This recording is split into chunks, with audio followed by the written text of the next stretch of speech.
was a closed door, but the ambassador, the U.S. ambassador just there said that the Security Council is not the proper place at this moment for this crisis, and that we should leave diplomacy work on the field. What do you think about that? That betrays how the U.S. values the Security Council. And for you, unfortunately, normally the Security Council should be the body that should resolve that crisis, but because we are stuck with certain countries and one particular countries that believes that Security Council should not be a venue where the crisis should be solved, and want to do it unilaterally to no avail, then we are where we are. Now you see why the Council is not functioning, because of the position of one country. Do you agree with your colleague? Those are valuable points, and on the one hand, we appreciate and we welcome all diplomatic efforts which may lead us to some new progress, new development, including the humanitarian policies, including the release of the hostages. But meanwhile, it's the primary responsibility for the Security Council to maintain world peace and security, and that's our job. And the question of the Palestinian issue has been on the agenda of the Security Council for around 70 years. And while diplomatic efforts through bilateral channels may continue to proceed, the meaningful action of the Security Council also is the key part. We can, just like some other colleagues said, that if we simply give this issue to the bilateral hands, and then without seeing new progress, and why not the Security Council should stay idle and then without moving forward.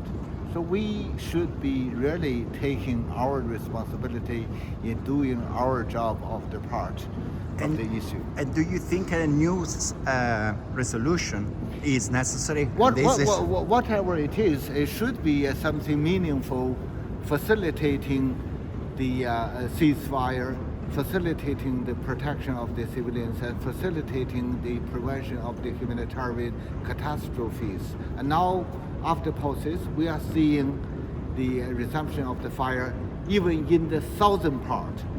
That was what we were questioning. Where do we let our Palestinian people to go? Where do they find a place to be safe? So I think, I hope that the media also have a good understanding of the general atmosphere in the Security Council.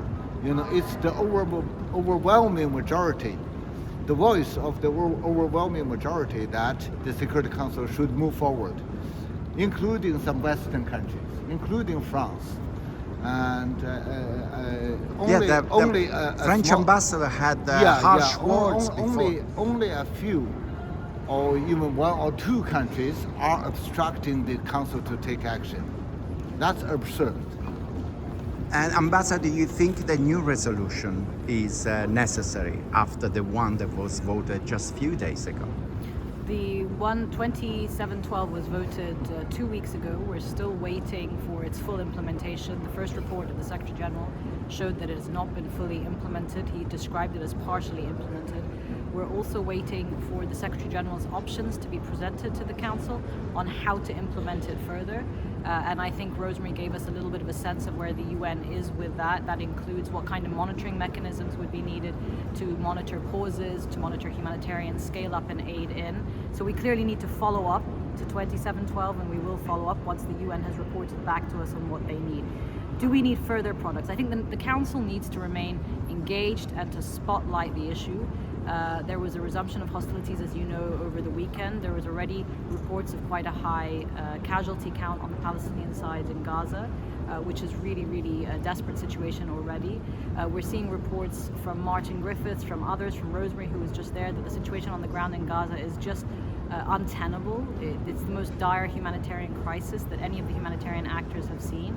And of course, everyone is saying that there can be no movement forward without some kind of political horizon. So this is the bread and butter of the Security Council. It is an item on the agenda. We need to remain engaged. We need to help all the parties to come to the negotiating table. We need to make sure the hostages are released and that civilians are protected. But right now, today, you cannot describe civilians as being protected in Gaza. They are they are under threat.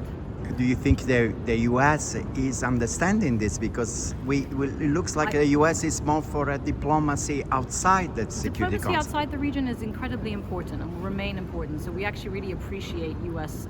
Diplomatic efforts on the ground. Nothing can move without U.S. diplomatic efforts in the region. I think if you heard what the U.S. Secretary of Defense said yesterday and what VP Kamala Harris said in COP28 in Dubai, it's very clear what they are saying is that the way Israel prosecutes its security needs is incredibly important, and that the number of civilians' lives lost so far on the Palestinian side have been too high. So if you even listen to U.S. recent statements on this, the U.S. Secretary of Defense said that further propagation of the military operations in this way would result in a strategic defeat for Israel. So I think the U.S. position is actually very clear and very much in line with what other council members have been saying. Thank you so much.